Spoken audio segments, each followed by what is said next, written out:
الإيمان هنا ينقسم إلى قسمين: إيمان إجمالي وإيمان تفصيلي.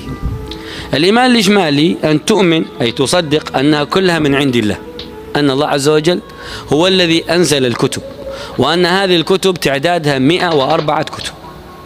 الكتب التي أنزلها الله مجموعها كم؟ 104 كتب. أنزل الله منها على شيث 50 كتاب، على من؟ شيث ابن آدم 50 كتابا. يلا.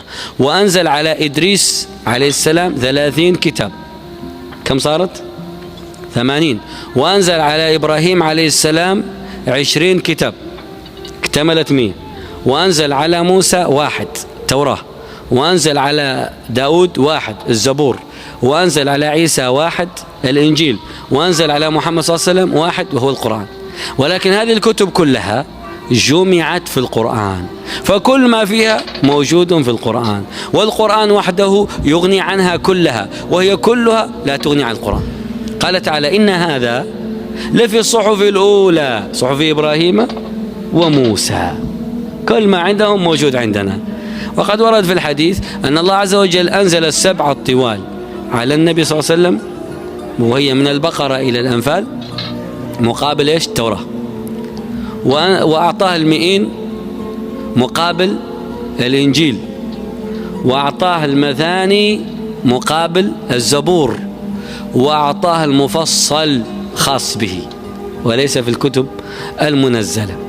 وقيل إن النبي صلى الله عليه وسلم خصص بسور في القرآن ما نزلت على نبي من قبله، ومنها سورة الفاتحة: أبشر بنورين أوتيتهما لم يؤتهما نبي قبلك، فاتحة الكتاب، وخواتيم سورة البقرة، إلى غير ذلك.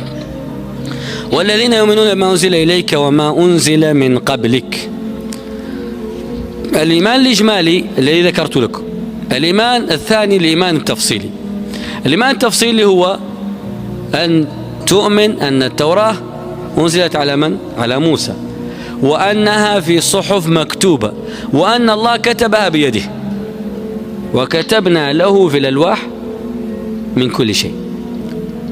وأن الكتب المنزلة كانت تنزل على أصحابها مكتوب، كل كتاب نزل مكتوب من عند الله إلا القرآن.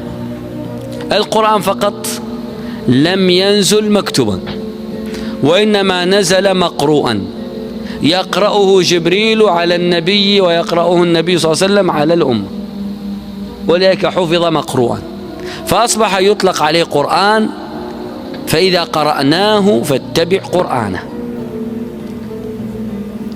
وكل الكتب، نعم، يا سلام، سؤال جميل. إيش الفرق بين المكتوب والمقروء؟ المكتوب في كتاب